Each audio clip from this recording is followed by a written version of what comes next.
ming bitta duodan afzal har so'zi, devona qilurman dasman daryoni, bir somchi yosh ila namlansa ko'zi.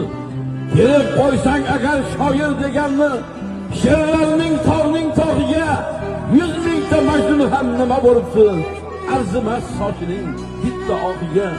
Shirk emas kechirsin meni Allohim, men faqat olamni tavob qilaman, boshidan o'girib ichgan suvimni 100 mingta zamzamdan afzal bilaman. Bilsam tirik ma'budki onam, aslida mehridan bir yod bo'libman, nurda yinib pok oppoq kabak onam, men esa oq kaba izlab yuribman. Rosti gap dunyoni o't olib ketar, onamni sog'inib yig'lasam agar, mendagi shoirlar bir tiyinga qimmat, onasining duosin olmasa agar, onajonlar bilan bo'lsin.